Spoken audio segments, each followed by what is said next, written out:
nome é Vitor Goulart. Eu tenho 59 anos.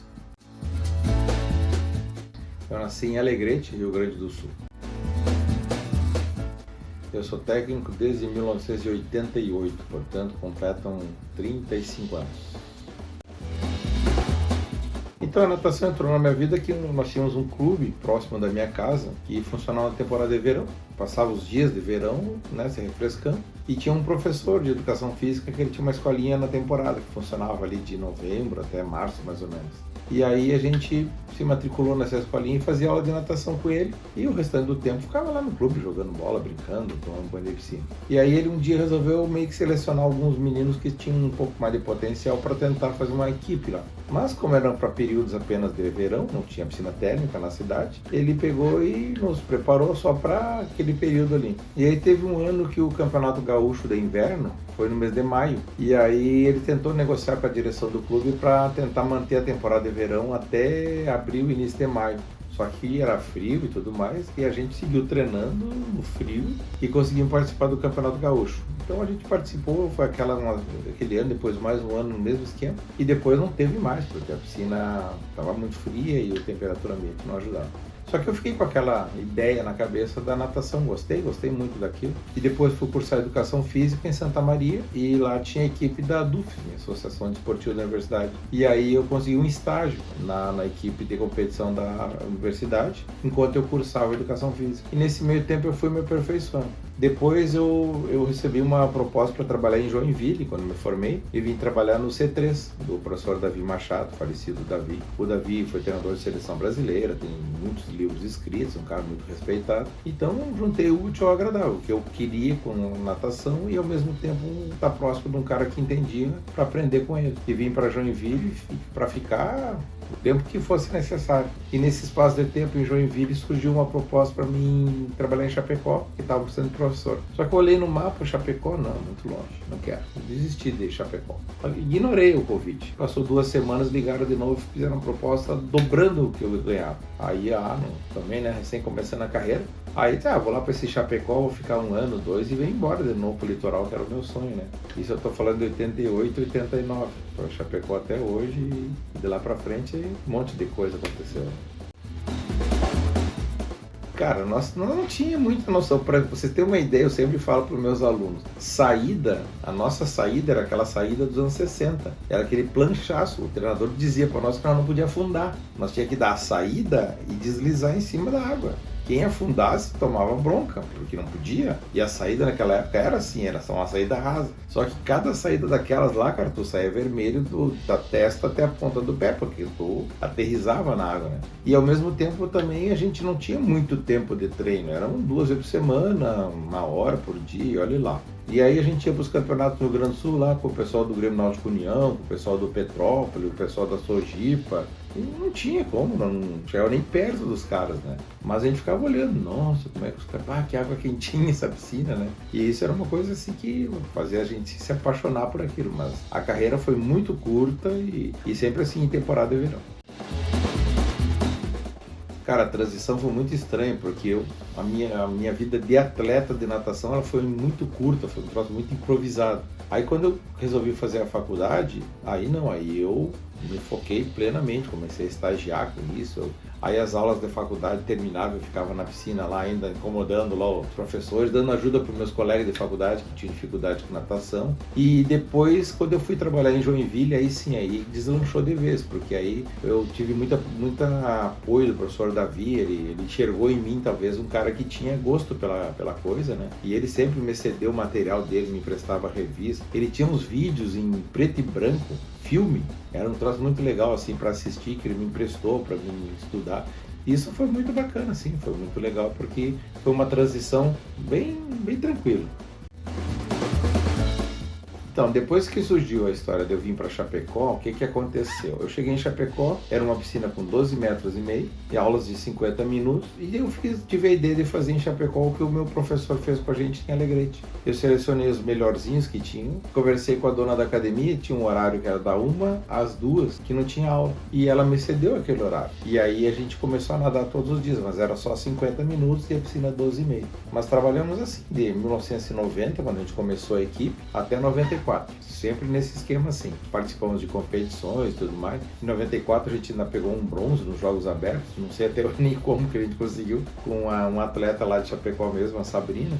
E nesse espaço de tempo, a gente teve lá em Chapecó, a prefeitura contratou uma equipe de Blumenau para representar Chapecó nos Jogos Abertos. Equipe inteira, reforçado com atletas, inclusive de Florianópolis. E na época eu fiz contato com esses professores que trabalharam lá e fui me aproximando dos treinadores e ao mesmo tempo fui aprendendo com eles. E aí eu comecei a montar a minha equipe durou até 94. Quando a gente descobriu que aquele espaço de 50 minutos não era suficiente, fizemos uma parceria com a ABB em Chapecó, que tinha uma piscina de 25, fria. Aí a gente fazia o quê? Treinava na temporada de verão na ABB e no inverno treinava na piscina menor de 50 metros. E assim foi construindo. Isso durou até 99. Em 99 foi construída a Aquatic Center lá em Chapecó, que é a piscina onde a gente treina até hoje. E aí na época a gente tinha 3 academias em Chapecó, a Aquatic, a Água Viva e a Mega. A Mega foi essa onde eu comecei. A Água Viva é uma academia que também tinha uma piscina de 12,5 e a Aquatic de 25. O que a gente fez? Nós criamos a Pan Chapecó. Quando tinha competição, o pessoal da Água Viva e da Mega iam lá para a Aquatic, treinava com a gente, nadava nos 25 para ir se acostumando. E nesse espaço de tempo todo, eu também procurei me aperfeiçoar. Eu fui 2 vezes aos Estados Unidos fazer clínica de aperfeiçoamento lá em Tallahassee com o Terry Moe. Também comecei a participar de clínicas pelo Brasil e cursos e tudo mais.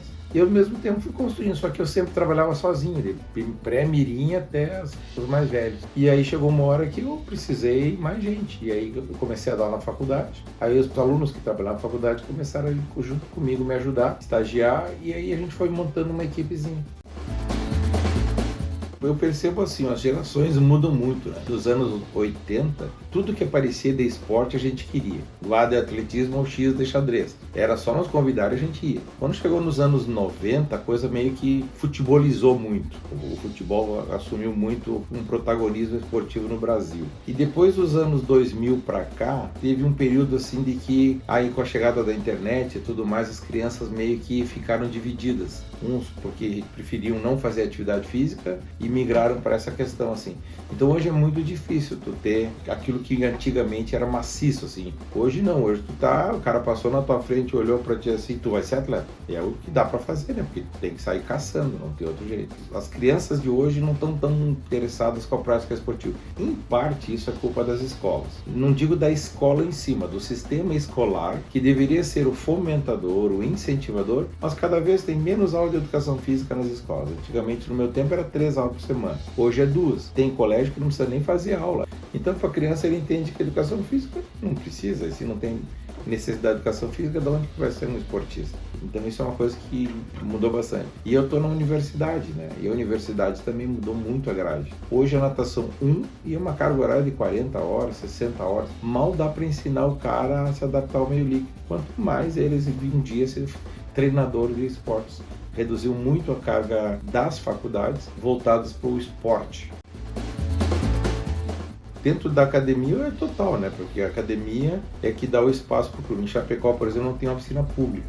Tem 2 academias que fazem a natação acontecer lá, a Aquatic Center e a Água Viva. A Água Viva é aquela que ficou com o legado da PAN que eu fundei e que permanece até hoje. A minha equipe funciona dentro da Aquatic Center. A hora que qualquer uma das 2 academias já não tem mais treinamento de competição, acabou a natação competitiva em Chapecó. E infelizmente, com isso, a gente acaba tendo o quê? A gente não joga em casa. A gente não é conhecido na cidade. A gente é conhecido pelos resultados que a gente traz daqui quando a gente volta para as competições.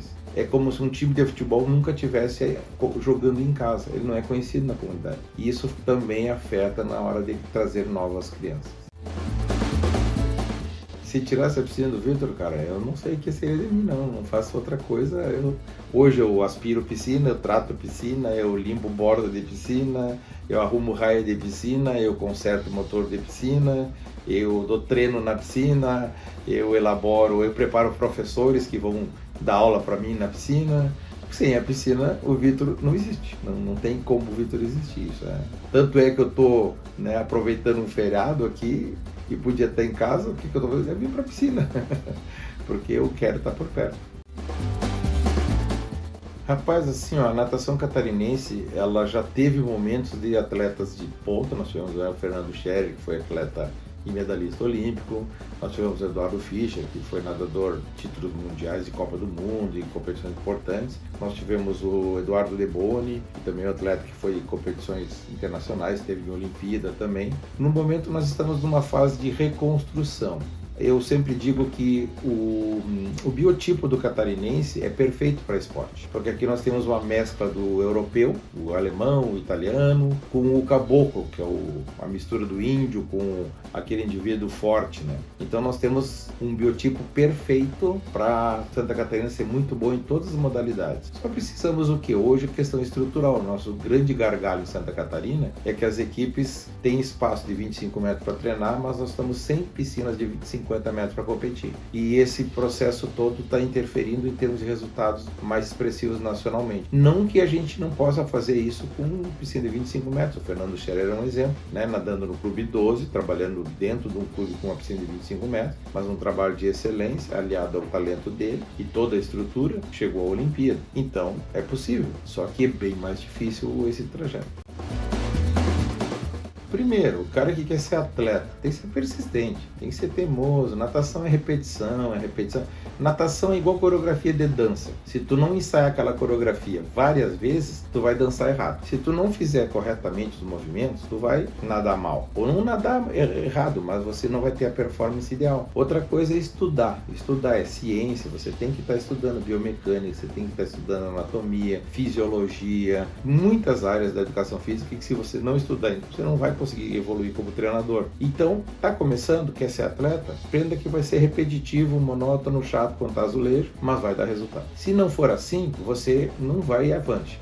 Agora, como treinador, é estudar, conversar, trocar experiência com os treinadores mais experientes, ver o que deu errado e evitar aquele erro, corrigir e aproveitar os bons conselhos.